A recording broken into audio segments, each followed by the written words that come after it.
Assalamualaikum warahmatullahi wabarakatuh. Selamat datang di channel Muhammad Samsudin. Di kesempatan kali ini saya akan melanjutkan cerita 7 hari setelah ibu pergi. Sebelum masuk ke ceritanya, jangan lupa subscribe dulu ke channel ini. Selamat mendengarkan. Angin berhembus kencang menggerakkan pepohonan di sekitar.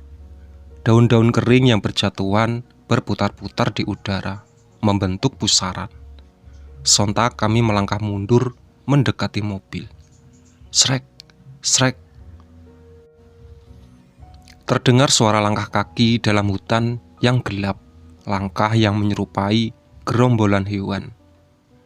Habib Husein meminta kami berkumpul di satu titik, kemudian membentuk lingkaran. Berjaga-jaga bila ada serangan dari arah tertentu.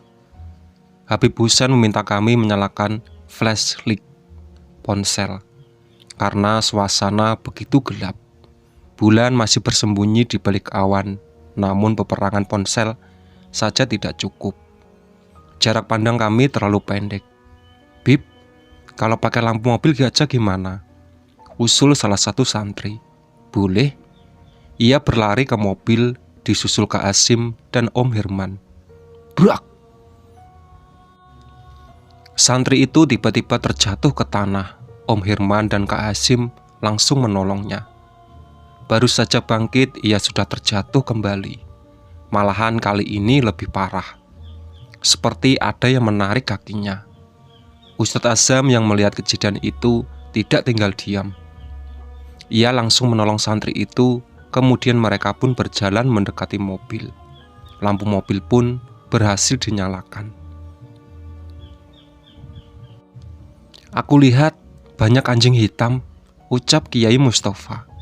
"Itu anak buah siluman anjing, Pak Yai," sautku. "Banyak juga ya." Terdengar bunyi lolongan anjing dari dalam hutan. Kami langsung fokus menghadapi serangan datang. Srek, srek. Rumput di sekitar kami mulai bergerak tak beraturan. Tak berselang lama, ada yang menarik kaki salah satu para santri. Beruntung, orang yang di sampingnya segera menahan. "Baca ayat kursi," perintah Habib Husein. Kami pun membaca ayat kursi dengan suara lantang. Gerakan rumput semakin cepat. Kami beberapa orang mulai ditarik oleh makhluk yang tak kasat mata, termasuk Om Herman. Tarikannya begitu kuat, membuat aku dan Kak Nasrul kewalahan. "Lang, kini Kak Nasrul ikut ditarik." Aku mencoba menahannya, tapi malah ikut terseret. Habib Husein berdiri depanku, lalu menghentakkan kaki. Seketika itu, semuanya kembali normal. "Ini harus ditarik pemimpinnya, Bib," ucap Kiai Mustafa. "Susah, dia masih sembunyi dalam hutan," balas Habib Husein. Di suatu situasi seperti ini, masuk ke hutan adalah pilihan yang buruk, sangat buruk. Jadi kami tidak akan melakukannya. "Coba hancurin lagi mejanya, Bib," usulku.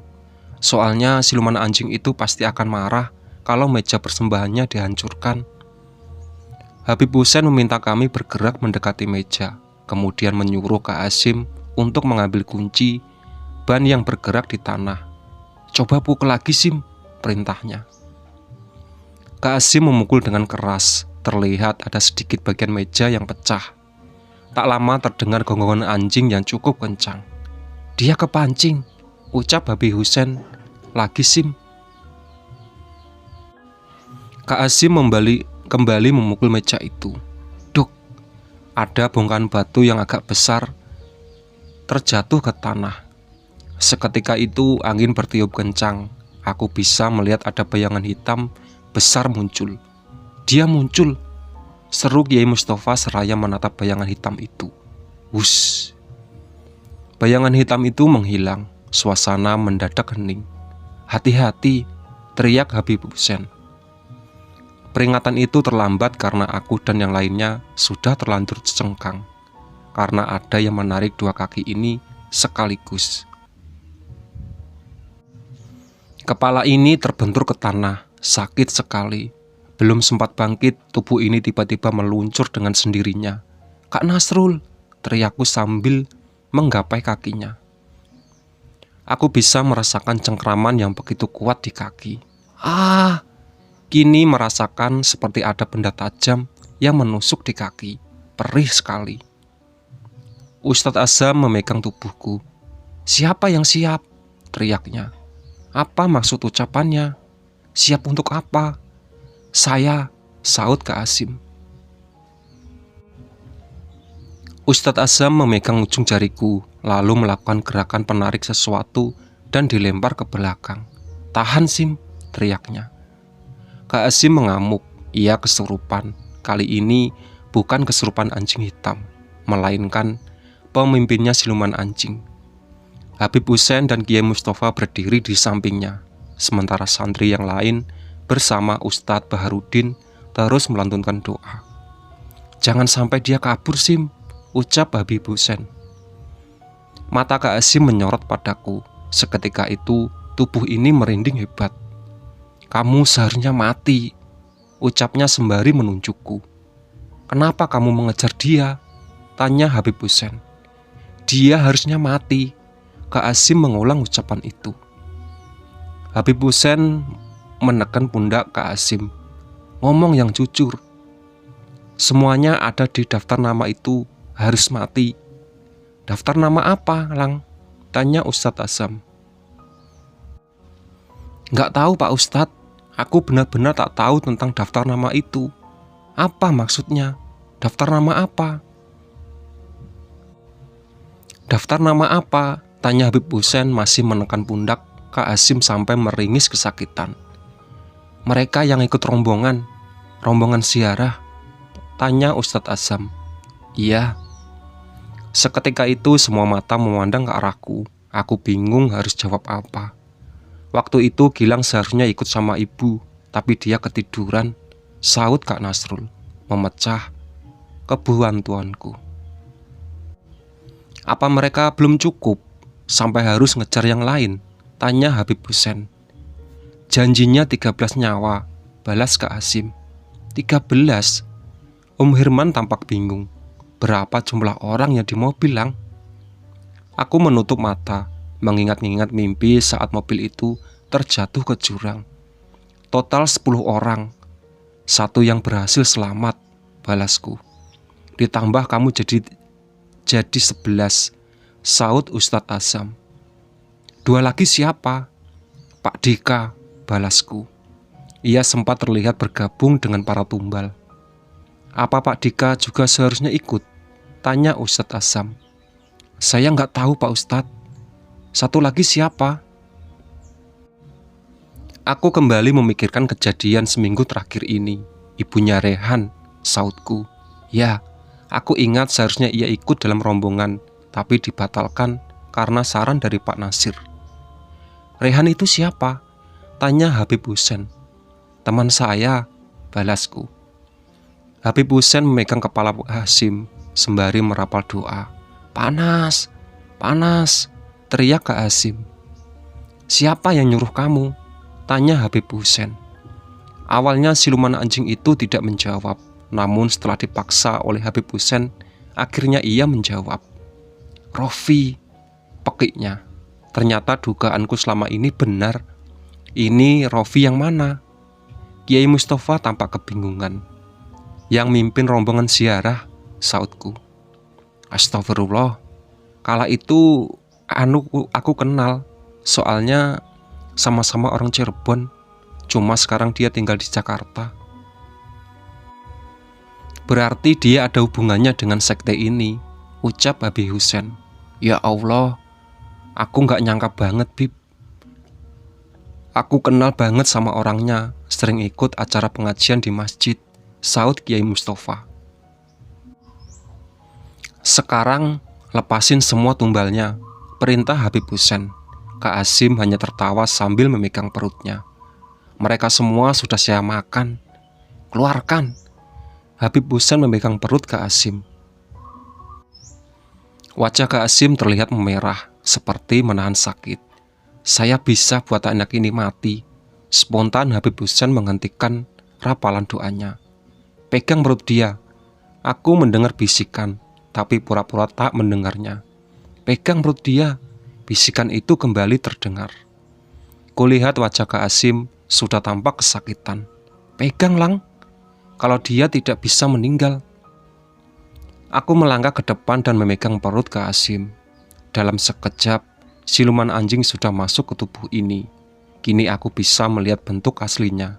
Perutnya buncit dan mengeluarkan cahaya.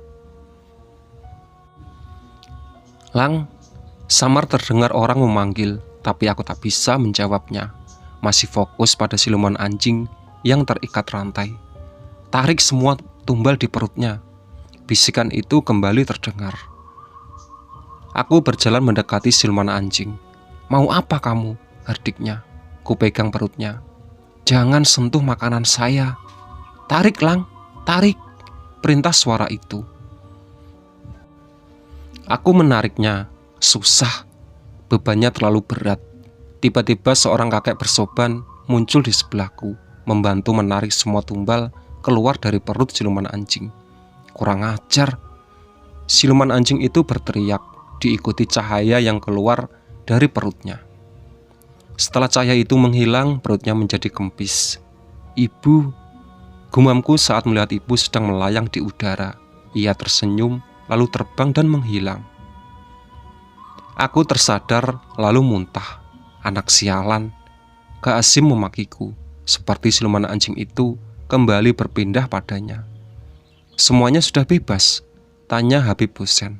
Sudah, balasku seraya mengatur nafas. Habib Hussein memegang dada Kak Asim sembari merapal doa.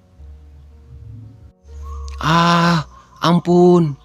Entah bagaimana aku bisa melihat siluman anjing itu sedang meronta-ronta karena lilitan rantainya yang semakin kuat. Ampun. Gambaran itu menghilang. Selang beberapa detik kemudian, Kak Asim tersadar. Ya Allah, lemes banget, Bib. Keluh Kak Asim sembari duduk. Han, ambilkan minum. Kiai Mustafa meminta Kak Fahid mengambil minum. Sejak kapan kamu bisa ngelakuin itu, Lang? Tanya Ustadz Azam. Kak Fahad memberiku air mineral. Aku bergegas meminumnya.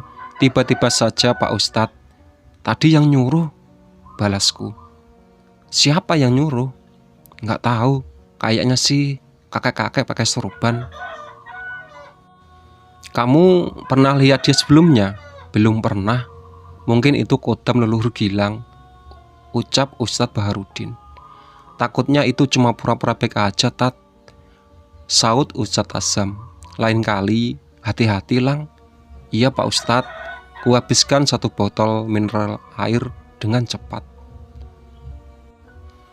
Siluman anjing itu sudah mati. Sekarang hancurin meja itu, Hat. Perintah Habib Hussein. Kak Fahad memukul meja itu. Dak. Kunci ban di tangannya terpental ke udara. Kak Fahad kebingungan. Sementara itu aku melihat ada bayangan hitam terbang dengan cepat ke arahnya. Kak Fahad, teriakku. Terdengar suara benturan di dada Kak Fahad. Ia langsung muntah darah dan ambruk. Habib Hussein bangkit menatap ke arah hutan. Ada yang datang lagi, ucapnya. Tak lama kemudian dari gelapan muncul beberapa orang sedang berjalan mendekat. 1 orang menggunakan jubah putih, merah, dan serta 3 orang mengajukan jubah hitam. Anggota sekte, ucap Kiai Mustafa. Bawa Fahad ke mobil, perintah Habib Hussein. 2 orang santri mengangkat tubuh Kak Fahad yang tak sadarkan diri. Baru beberapa langkah, mereka sudah dikagetkan suara ledakan. Ban mobil pecah, ucap Om Herman.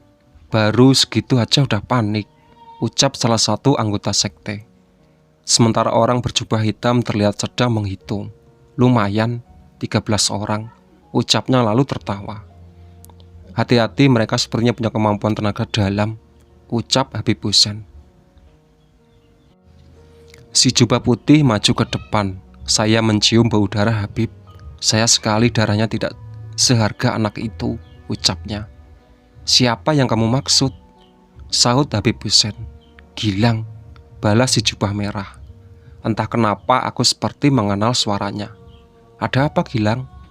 Ia seperti tahu kalau aku diperhatikan. Sial. Aku sama sekali tidak bisa mengingatnya. Cepat bereskan. Si jubah putih berbalik badan dan pergi. Kini hanya tersisa satu orang berjubah merah dan hitam. Si jubah hitam menepuk tangan. Seketika itu, semua lampu mati. Ponsel pun ikutan mati. Suasana mendadak gelap gulita. Bulan pun seperti tak mau beranjak dari dekapan awan hitam. Ini hanya kemampuan dasar kami. Terdengar suara wanita, sudah pasti itu suara si jubah hitam. Pegangan tangan, teriak Habib Hussein. Bruk, bruk. Aku mendengar suara orang terjatuh ke tanah. Kak Nasrul melepas pegangan tangan. Kak Nasrul, panggilku. Tapi ia tak menyaut. Aku meraba-raba ke bawah, ada tubuh yang tergeletak di tanah. Tak lama kemudian terdengar suara orang terjatuh di belakangku. Om Hirman, teriakku. Sekarang kamu sendirian, Gilang. Lampu mobil kembali menyala. Aku terperanjat kaget saat melihat isi jubah merah berada di depanku. Wah, tolong, teriakku. Namun tak ada satupun yang bisa menolong, karena semuanya sudah tak sadarkan diri. Aku berusaha melarikan diri, tapi si jubah merah terlebih dulu menarik kaki ini. Sementara si jubah hitam menginjak dadaku dengan kencang. Aku memukul-mukul kakinya, tapi ia tak bergeming. Dada ini mulai tersesak. Dengan sekuat tenaga aku menarik kaki si jubah hitam. Brak! Ia tercengang. Ku tarik jubahnya, ternyata ia seorang wanita. Magdalena, panggil si jubah merah. Seperti ia sedang lengah, bergegas aku menarik jubahnya. Sret! Jubah itu terlepas. Aku sangat terkejut melihat wajahnya. Pak Rian. Itulah sahabat cerita dari 7 hari setelah ibu pergi. Ditunggu part selanjutnya. Oke.